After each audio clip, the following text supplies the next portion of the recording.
Eh bien, bonjour à tous et bienvenue sur Bumpy Bricks. Aujourd'hui, nous nous retrouvons pour jeter un coup d'œil sur le set 76183, en français La Batcave, l'affrontement du Sphinx. C'est donc un set que j'ai eu pour 70 € avec un total de 181 pièces. Donc le rapport pièce-prix est plutôt mauvais. Voilà, donc ça commence bien. Donc, en ce qui concerne le design de la boîte, c'est une boîte donc, qui vient des 3 sets Batman basés sur le film de Matt Reeves. Nous avons donc la sélection des personnages en bas, c'est le set qui vient avec le plus de personnages, le logo Batman en dessous, un rappel du logo de Batman sur, sur le logo Batman. Et nous pouvons voir donc le set, donc c'est la Batcave qui est une station de métro. Et en ce qui concerne l'art, donc vous avez ici le logo de DC, ici le Batman de Robert Pattinson, un peu en visuel un peu comics. Et aussi, surtout, en arrière-plan, vous avez ce qui semble être donc une station de métro abandonnée. Et juste une toute petite remarque qui me paraît quand même assez bizarre, c'est que vous voyez à l'intérieur de la station de métro, là, on a donc un visuel qui peut rappeler les stations de métro avec le long tunnel d'où les métros viennent, sauf que il n'y a, il y a pas la suite derrière en fait. C'est juste une image qu'ils ont collée comme ça, mais ils ont pas fait la suite, donc je trouve ça un peu étrange de l'avoir fait comme ça. Juste en haut, vous avez le logo Batman. Sur le côté, vous avez le logo Batman aussi. Là, vous avez donc l'échelle 1-1 pour les figurines. Sur le côté, rien de spécial. En bas, rien de spécial non plus. Et derrière, c'est là où ça devient un peu intéressant. Donc vous avez une autre vue du set, avec donc, vous voyez que ces parties-là sont amovibles sur les côtés. On verra ça ensemble dans la construction. Ici, le Batman, le logo d'ici, encore une fois. Là, une petite play feature qu'on va regarder qui est très intéressante. Ici, vous avez un assemblage de 2 sets, donc la Batmobile auquel on a jeté un coup d'œil avant, qui peut s'installer dans la Batcave. Ici, les ordinateurs centraux qui peuvent bouger, une petite prison. Et aussi, on a le même problème avec le background. Ici, c'est que y a toujours le problème du tunnel de métro où ils se sont pas trop embêtés à faire le design. Mais assez parlé de la boîte, on va passer aux instructions. Donc, passons maintenant aux instructions. Donc vous avez un seul livret d'instructions pour ça, avec le même artwork que pour l'avant de la boîte, avec un QR code en plus pour avoir les instructions en ligne. Vous voyez qu'il est quand même relativement épais. Hein. Hop, cela. Au début, on peut voir donc les instructions de montage qui comportent donc 5 paquets. 5 petits sachets, et à la fin on a la publicité pour les autres sets Lego Batman, donc les 3 sets au total, donc c'est le dernier aujourd'hui qu'on va voir aujourd'hui. Sans plus attendre, on va passer à la construction. Donc voici la construction devant vous. Comme je vous avais dit à l'arrière de la boîte, ces 2 parties sont donc amovibles, et sans plus attendre, on va passer au coup d'œil sur les personnages. Donc il y en a au total 6. Alors, donc vous voyez 1, 2, 3, 4, 5, mais est-ce que le 6e, vous arrivez à le voir? Il est juste là, et c'est une tenue de Batman, donc on va regarder ça en détail. Donc pour ce premier personnage, il s'agit de Batman, comme on l'a vu dans les anciens coups d'œil. Donc c'est le Batman avec le home de Lego Batman Movie, donc avec les oreilles de chauve-souris qui sont un peu plus hautes. On a son torse avec le logo Batman en gris métallique, donc qui se reflète à la lumière. Ensuite, les jambes imprimées directement. On aurait préféré bien sûr des jambes gris et noires, mais là ils ont fait le choix de n'avoir que du noir, et vu que l'imprimerie s'est bien passée, tout va bien. En dessous de son home, nous avons la tête normale de Batman qui est utilisée depuis longtemps, ainsi que du coup dans sa tête alternative, un petit sourire narquois. Sa cape et les nouvelles capes douces. Et vous voyez donc pour son dos, on a une petite protection de colonne vertébrale avec des accessoires pour sa ceinture. Et comme accessoire, lui en main, il a un batarang. Hop. Vous avez pour ce Batman-là aussi une tête alternative.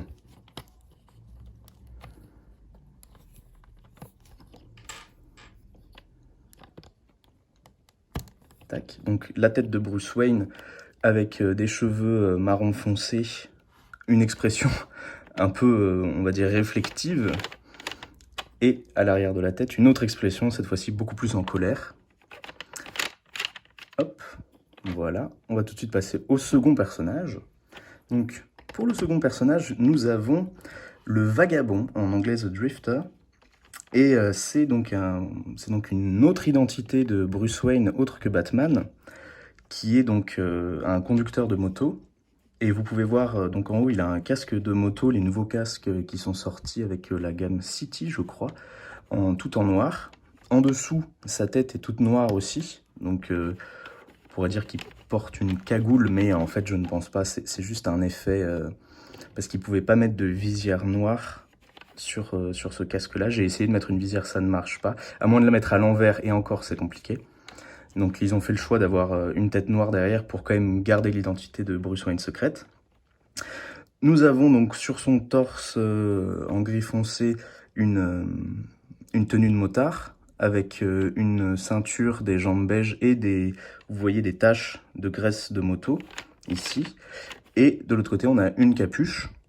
Voilà, donc un design très simple, mais on peut aussi utiliser ce design-là et lui mettre la tête de Bruce Wayne si vous voulez, vu que ce sont les mêmes personnages. Donc vous avez, entre guillemets, 4 alternatives dans ce set-là pour avoir Bruce Wayne, soit avec le costume de Batman, soit avec le costume du Vagabond, ou directement en costume, donc en changeant simplement les têtes.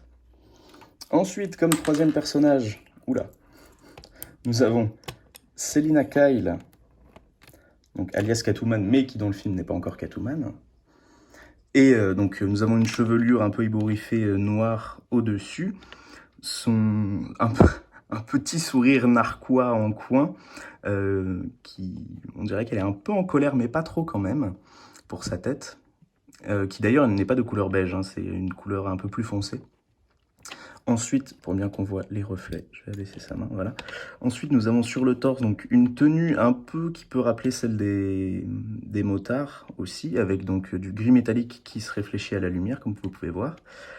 Sur le pantalon, on n'a rien de spécial. Dans le dos, on a donc la continuité de la combinaison de motard qui continue. Et comme accessoire, elle a une chaîne noire en petit format. Hein. Je crois que c'est plutôt rare d'avoir des petites chaînes noires dans les sets. Enfin, j'arrive pas à penser à un set où il y a d'autres chaînes noires comme ça. Dites-moi si je me trompe. Et en alternative de ses cheveux, vous avez un casque de motard. Hop. Ah oui, d'ailleurs, elle a une double tête. Voilà. Là, elle est beaucoup plus confiante et beaucoup plus souriante et un peu taquine, on pourrait dire, je pense. Et donc, pour son casque de motard, voilà, ça lui donne une atmosphère beaucoup plus qui va avec les motos, quoi, tout simplement. Et elle peut sur la boîte, elle le porte sur sa main, donc vous pouvez aussi lui mettre dans sa main si vous le souhaitez. Hop, voilà. Comme troisième personnage, nous avons l'inspecteur Gordon. Donc l'inspecteur Gordon qui vient avec des cheveux noirs que je vais appeler pré-calvitie, on pourrait dire, parce qu'il y a les petites pattes sur les côtés, là. Il a une tête, donc, dans la même couleur de celle de Catwoman, donc un peu foncée. On voit de la barbe et de la moustache, et c'est très bien détaillé, je trouve. Des lunettes, et on voit que là, il a l'air un peu énervé, voire très énervé, il serre les dents. Comme torse, il a donc le costume qu'il a tout au long du film, un grand manteau noir avec juste une chemise blanche et une cravate rouge foncée en dessous. Là, vous voyez la continuité du costume qui est une pièce qui est utilisée dans beaucoup de Lego sets. Je pense notamment à Lego Harry Potter pour Rogue, où donc c'est la continuité du costume en noir qui descend sur les jambes. Comme accessoire, il a un pistolet qui ressemble plus qui est un Colt, et des menottes noires. Je crois que c'est l'une des premières fois où on voit des menottes noires. Comme à l'arrière, on a donc son torse, la continuité de son manteau, et une expression faciale beaucoup plus calme, beaucoup plus sereine, un peu neutre, on pourrait dire. Voilà, il ne serre pas les dents, il n'a pas les sourcils français. Hop. Ensuite, pour continuer avec les gentils, hop, nous avons Alfred. Donc Alfred, une coupe grise avec les cheveux plaqués en arrière, une tête neutre, qu'on pourrait qualifier un peu limite de je sais pas vraiment de confiance, pas vraiment de colère, mais un mi-chemin entre les deux. On a donc un costume pour lui avec juste un gilet de costume, parce que les bras sont en blanc, donc la chemise blanche en dessous transparaît. Vous avez donc des petits boutons en bleu, ainsi qu'une cravate bleue avec des tresses noires. Comme accessoire, donc les jambes hein, sont noires, le dos c'est juste la continuité du costume, juste hop. Là il paraît un peu surpris, et si vous avez vu le film, vous pourrez comprendre pourquoi à un moment donné il peut paraître surpris. Voilà, je ne veux rien gâcher bien sûr du film. Et comme accessoire, il a sa canne pour marcher, ce qui est... Parce qu'il me semble que Alfred est un vétéran de la guerre, du coup c'est pas complètement stupide de lui avoir mis une canne, en tout cas dans le film. Et donc en fait cette canne-là est une baguette Harry Potter que vous pouvez donc mettre voilà, pour l'aider à marcher. Vous en avez bien sûr du coup une autre, parce qu'ils viennent toujours par deux dans le set. Et nous passons enfin au méchant de ce set, qui est donc le Sphinx, le Riddler en anglais. Et nous avons donc des cheveux en brun, pas foncé cette fois-ci, en brun normal.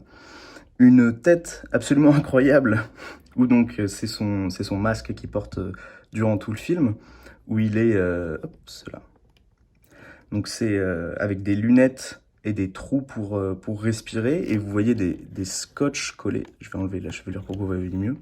Une espèce de scotch ou d'attache collée au côté ici, pour mettre son masque, et l'arrière du masque est présente aussi. Donc vous avez un peu l'envers du décor ici. Donc il n'a pas de double face, comme tous les autres personnages. Et ce qui est pas plus mal, parce que vu que c'est un masque, il n'y a pas besoin de mettre une émotion en plus derrière. Vous voyez que là, on n'arrive pas à dire son émotion vu qu'il y a un masque. Ensuite, sur son torse, nous avons donc du vert et un petit rappel vert foncé à l'arrière, avec une capuche donc, qui se poursuit derrière. Un signe, donc c'est son signe un peu fétiche dans le film ici à la place du cœur, qui rappelle un peu le signe du Zodiaque, le tueur en série, hein, pas les chevaliers du Zodiaque. Comme accessoire, il a donc... Attends, je vais lui remettre ses cheveux. Comme accessoire, il a donc un pistolet un peu automatique et un portable. Et en fait, ça lui va très bien dans ce contexte-là. Le portable, si vous avez vu le film, vous saurez pourquoi, parce qu'il fait beaucoup de choses sur Internet. Et le pistolet, bon, dans le film, il me semble pas qu'il en utilise, mais pour représenter un méchant, c'est bien de lui mettre un pistolet. Et il a aussi un troisième accessoire, qui est compris dans la Batcave, qui est ce petit package de dynamite, voilà, qui est une pièce qui a beaucoup été utilisée, notamment dans la game Power Miners, et qui est bien de revoir ici. Et voilà, c'est tout ce que j'ai à dire sur ce personnage. Un peu... En fait, il n'est pas très fidèle au film, parce que si on avait voulu qu'il soit fidèle au film, il aurait juste fallu le faire comme ça. En fait, il n'y avait pas besoin de cheveux en plus dessus, parce que son masque couvre ses cheveux dans le film. Voilà, un petit spoil, mais pas grand-chose. Donc maintenant, allons passer à la construction. Donc, pour passer à la construction, je vous propose de regarder tout de suite, on va mettre les personnages de côté, et de regarder juste la moto de Batman, plus la moto en fait du vagabond que de Batman, parce que la moto de Batman apparaît dans un autre set, donc c'est plus sa moto à lui, mais sur le design de la boîte, c'est Batman qui apparaît avec. Donc c'est une moto qui reprend... hop, est-ce que les mises au point vont se faire? Oui, c'est bon. C'est une moto qui reprend donc le même design qu'on a vu dans le set La Poursuite de Selina Kyle, avec donc la nouvelle pièce spéciale pour faire les roues ici. Pour l'avant, nous n'avons pas d'autocollant cette fois-ci, mais des pièces pour représenter le phare. Ici, une continuité pour faire la suspension de la moto, que je trouve très très cool comme idée. Le moteur qui est fait un peu sobrement, mais ça passe très bien. Ici, vous avez un pot d'échappement et un autre en rappel en symétrie. Donc, le guidon, une sorte de petit canapé pour les fesses, sauf qu'il n'est pas utilisé car, en fait, le personnage, je vais vous le mettre à l'intérieur. Hop, on pourrait se dire qu'il se met là, mais en fait, non, il se met à l'intérieur comme ça. Hop, et voilà, c'est toujours le problème avec les motos comme ça, c'est que le guidon part très très vite en fait. Voilà, parce qu'il est attaché qu'avec une seule pièce. Donc, vous voyez, c'est une moto qui est bien à l'échelle des figurines, quoique un peu grosse, mais ça la rendrait instable de la faire plus petite, je pense. Et donc, l'arrière de la moto aussi bien exécuté. Et elle roule plutôt bien, hein. On a moins le problème d'équilibre que pouvaient avoir les deux autres motos qu'on a vues. Celle-ci roule plutôt bien et plutôt vite, honnêtement. Donc c'est plutôt cool. Voilà. Et c'est peut-être mon design préféré des 3 motos qu'on a vues au total dans les sets. Parce que c'est uniquement des briques sans autocollant. Et je trouve qu'elle passe un peu partout. On pourrait l'utiliser très bien dans un environnement Lego City, par exemple, vous voyez. Mais assez parlé de la moto. On va passer maintenant donc à la construction un peu plus en détail. Donc vous voyez que c'est assez large quand même. Là, de premier abord, c'est assez large. Mais en fait, on peut le faire apparaître beaucoup plus petit, juste en refermant ça. Et là, tout d'un coup, on perd beaucoup d'espace. Donc, hop, cette partie-là peut s'avancer, elle se slide en fait. Elle se glisse. Hop, voilà. Et vous voyez, l'un des plus gros soucis, c'est que en fait, ici, là, comme ça, quand vous le faites glisser, si vous prenez avec le doigt sur le côté, ça marche très bien, ça glisse sans aucun souci, c'est même plutôt fluide. Sauf que si vous mettez la main sur la petite chaise ici, vous voyez, et que vous appuyez un peu trop fort, elle va se bloquer sur cette pièce qu'on pourrait appeler pièce radiateur ici. Et donc ça va faire à mi-chemin un soulèvement. Et c'est pour moi une erreur de design qui aurait dû être prise en compte. Mais ce n'est pas très important parce qu'il suffit de la prendre là. Même là, des fois, ça bug un peu, mais moi, souvent, je la prends là. Donc c'est pour ça que ça m'a posé problème beaucoup. Et on va donc jeter un coup d'œil à cette section.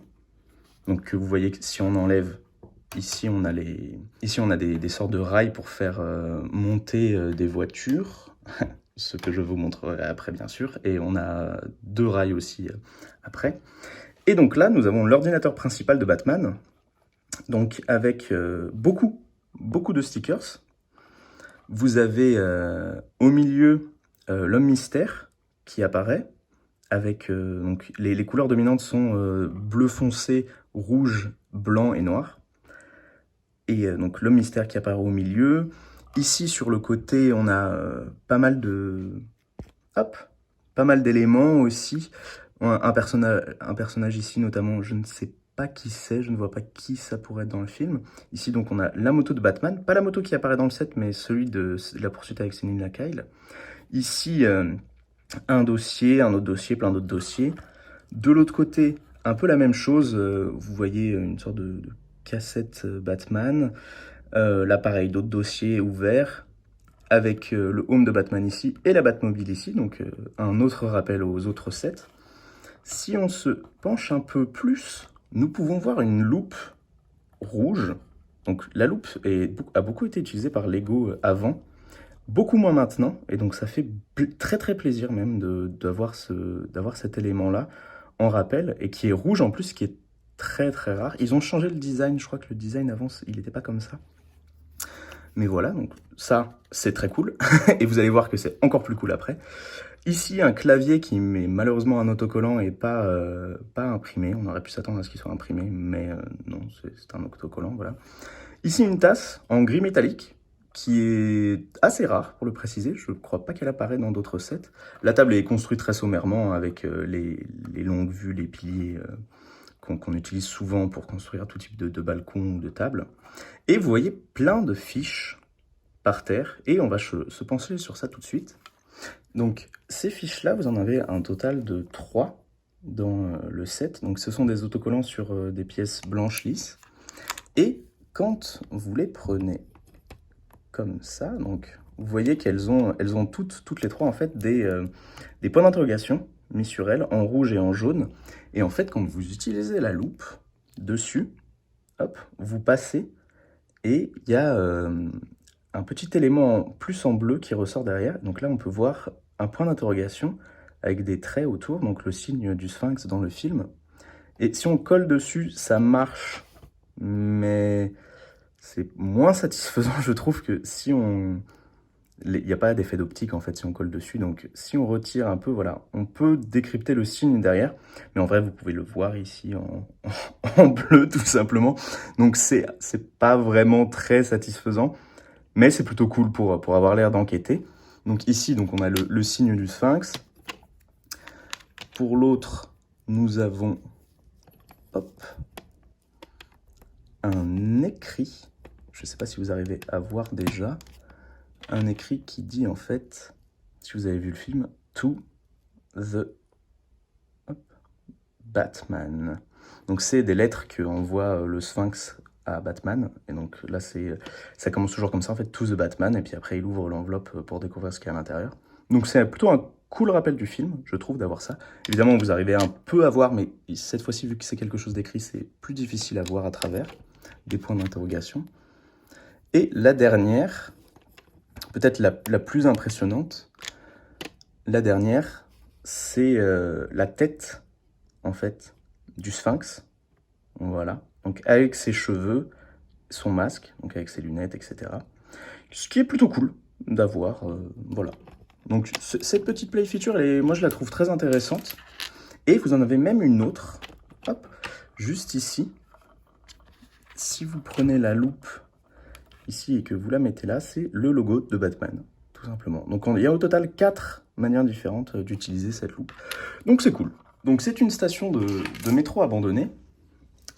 Et donc ce set-là m'a pris 1h10 à construire au total, ce qui, pour un set de 70 €, et je trouve pas suffisant. J'aurais préféré prendre 1h30 à la construire. Donc je vous ai déjà parlé des rails ici pour amener la Batmobile.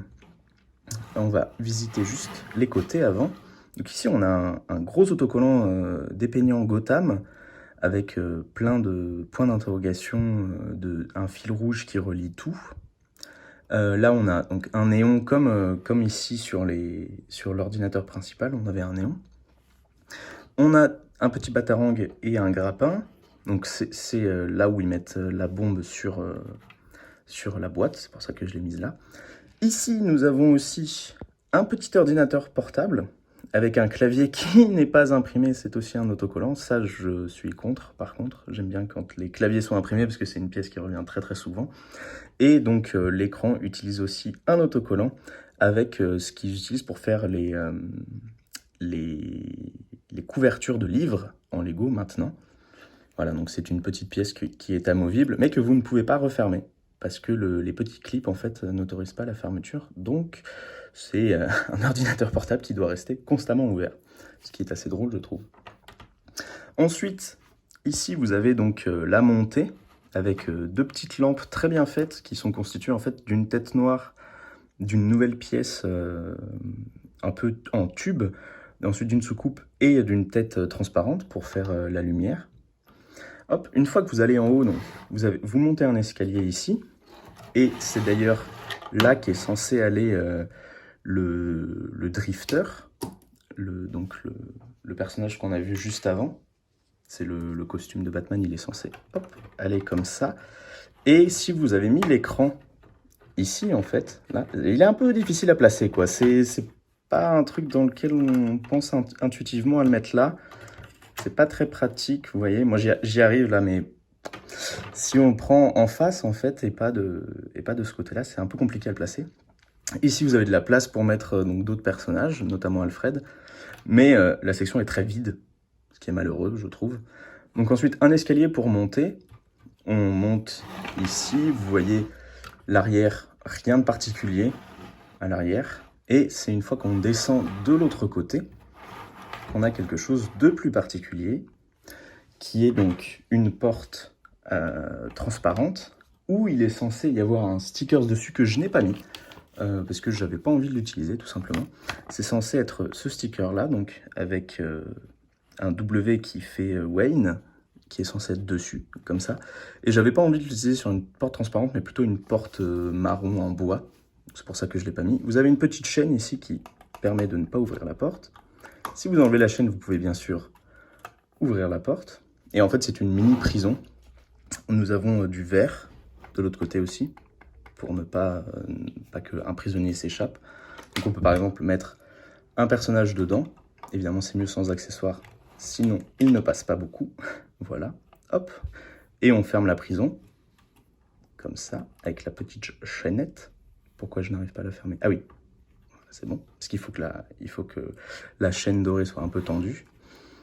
Et ici, vous avez une ouverture, et le prisonnier peut s'échapper si vous le souhaitez. Donc bon, voilà, une toute petite play feature, ce qui est un peu gentil, on va dire.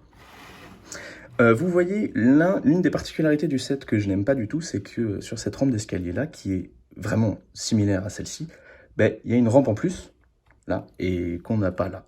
Et ça, je trouve ça un peu bête de ne pas l'avoir inclus, surtout on aurait pu s'attendre à avoir plus de pièces dans un set de 70 €. Ici, vous avez une petite bouteille, certainement une carafe d'eau qui est posée sur une table. Je pense que c'est un peu pour que Alfred dise à Batman de s'hydrater. Et ici, vous avez donc une section amovible aussi, avec un petit équipement de chalumeau qui utilise donc cette pièce-là un peu spécialisée qui avait été utilisée dans les Lego figurines, minifigures, il y a longtemps maintenant, avec c'était quelqu'un qui justement tenait un chalumeau. Voilà. Donc là, vous avez deux couleurs pour rappeler le chalumeau. Ici, nous avons des outils, littéralement un mur d'outils, hein. Donc c'est des outils qui viennent par pack. Vous savez, c'est un petit sachet en fait, où il y a tous les outils dedans. Donc voilà, des choses pour réparer les voitures, des perceuses, des clés à molette, etc., des tournevis. Et en plus, vous avez une petite tronçonneuse ici qui n'est pas en gris métallique, mais en gris foncé simple. Voilà. Et en fait, on a déjà fait le tour. Il y a juste effectivement l'horloge ici et ce qu'on pourrait qualifier de lustre ici, où le design est très bien fait, je trouve, donc avec le cône de glace ici en noir pour être utilisé pour faire le lien. Mais on a déjà fait le tour, quoi. C'était assez rapide pour la construction au total.